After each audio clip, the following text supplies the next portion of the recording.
बहुत कम लोग जानते हैं कि महामृत्युंजय मंत्र साधना और मृत्यु संजीवनी मंत्र साधना दोनों अलग अलग साधनाएं हैं। हमारे परम आदरणीय सनातन धर्म के दुर्लभ शास्त्र कहते हैं कि महामृत्युंजय मंत्र साधना में जीवित मनुष्य की किसी भी कारण से हो सकने वाली मृत्यु को रोकने या टालने का प्रयास किया जाता है, जबकि मृत्यु संजीवनी मंत्र साधना में किसी मर चुके हुए मनुष्य को फिर से जीवित करने का प्रयास किया जाता है। ये दोनों ही साधनाएं अत्यंत दुष्कर हैं, किंतु असंभव नहीं। महामृत्युंजय मंत्र साधना में मृत्यु चाहे जिस भी कारण से पास आ रही हो, रुक जाती है और शरीर पहले की तरह धीरे धीरे स्वस्थ भी होने लग जाता है। महामृत्युंजय मंत्र साधना से शरीर पहले अजर अर्थात जरावस्था से मुक्त होता है और फिर अमर यानी मृत्यु को जीत लेता है।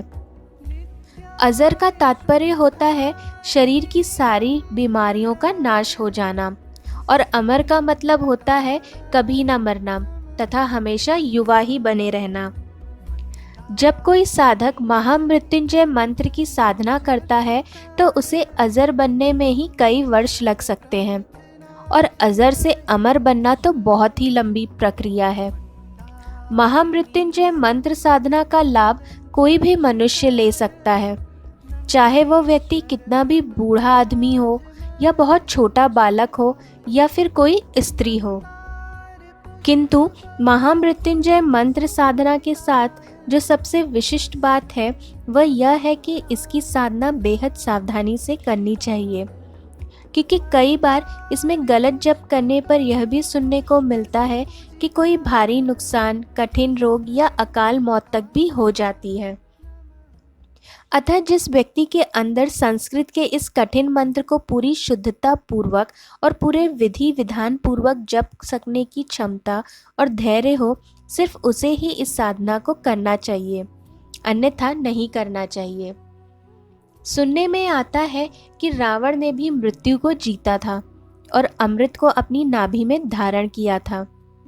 दरअसल नाभि में ही एक बेहद सूक्ष्म कोटर में हर व्यक्ति का मुख्य प्राण रहता है, और जब उसकी मृत्यु होती है तो यही प्राण शरीर में स्थित 5 प्रत्यक्ष या 1 अप्रत्यक्ष रास्ते से बाहर निकल जाता है। तो जब कोई साधक अमृतत्व की साधना में सफलता प्राप्त कर लेता है तो वास्तव में उसकी नाभि में स्थित प्राण अपने चारों ओर स्थित अमृत के कुंड में डूब जाता है। इसका परिणाम यह होता है कि ऐसी स्थिति को प्राप्त हुआ साधक तब तक मर नहीं सकता या बूढ़ा नहीं हो सकता जब तक कि उसके प्राण जिस अमृत के कुंड में डूबे हुए हैं वह सूख नहीं जाते। अपनी नाभि में स्थित इसी अमृत कुंड की वजह से रावण इस घमंड में था कि उसे कोई मार नहीं सकता, पर उसका महाअधर्म, उसके द्वारा जगत जननी माँ सीता के अपमान का महापाप ही प्रभु श्री राम के बाण की नोक पर बैठ गया और उसकी नाभि में स्थित अमृत के कुंड को भी सुखाकर नाभि के प्राण को मुक्त कर दिया और रावण की यह लीला को समाप्त कर दिया। हमारे सनातन धर्मी शास्त्र कहते हैं कि इस अमृत साधना से व्यक्ति अपने खुद के कटे हुए अंगों को भी फिर से उगा सकता है, या किसी बीमारी या विकलांगता से खराब हुए अंगों को फिर से सही कर सकता है तथा अपनी बूढ़ी, जर्जर और कमज़ोर हो चुकी काया को फिर से एकदम युवा कर सकता है। अतीत में ऐसा होता भी था, लेकिन इसके लिए उसे इस महामृत्युंजय साधना को एकदम शुद्धता पूर्वक और पूरे विधि विधान से करना होगा। इससे अलग मृत संजीवनी विद्या वही विद्या है जिससे देवासुर संग्राम में दैत्यों के गुरु शुक्राचार्य ने मरे हुए दैत्यों को फिर से जीवित कर दिया था। ध्यान देने वाली बात यह है कि इस साधना में कई यौगिक, मांत्रिक और भौतिक प्रक्रियाएं शामिल होती हैं।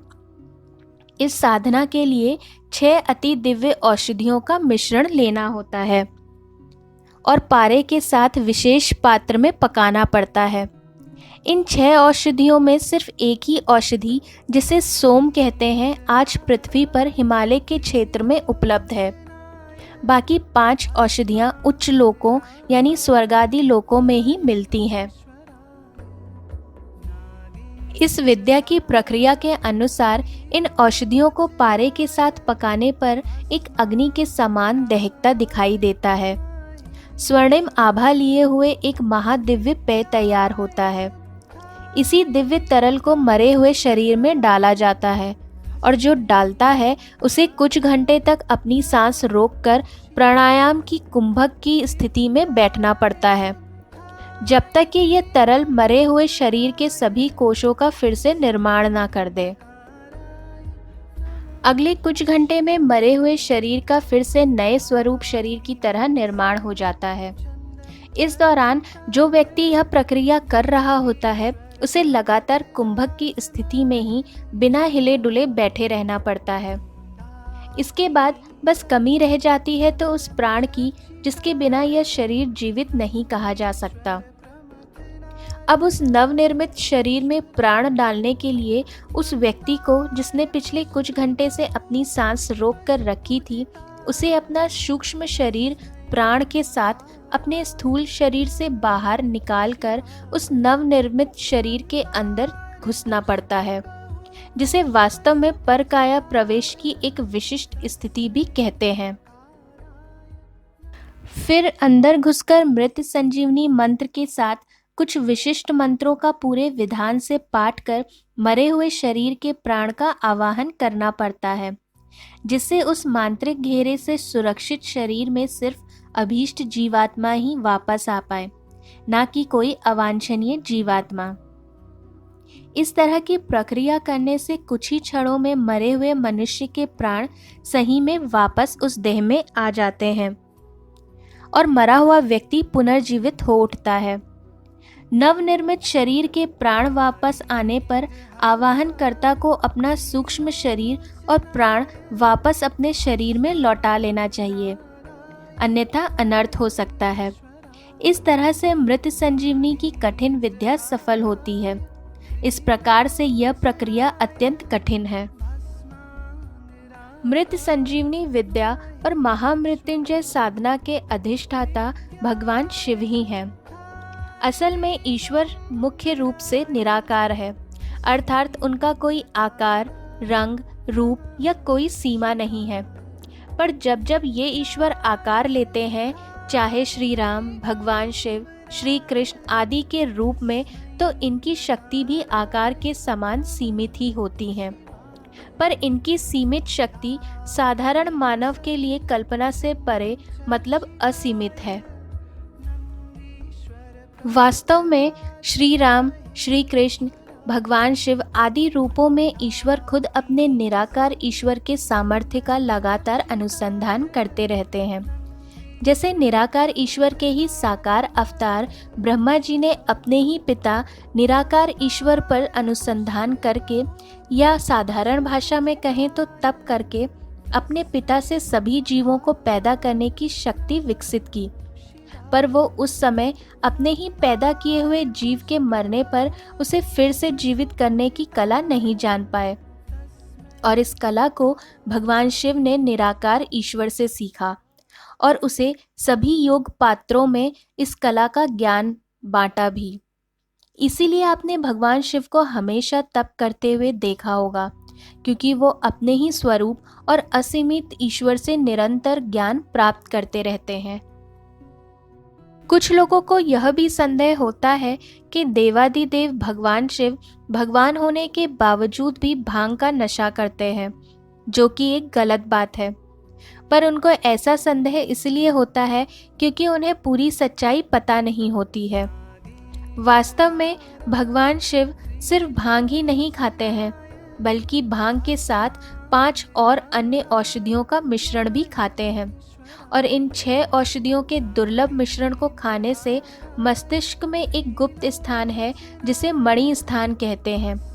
वहाँ पर भयंकर मंथन शुरू हो जाता है और फिर उस मंथन से एक से बढ़कर एक दिव्य ज्ञान का प्रकटीकरण होता है।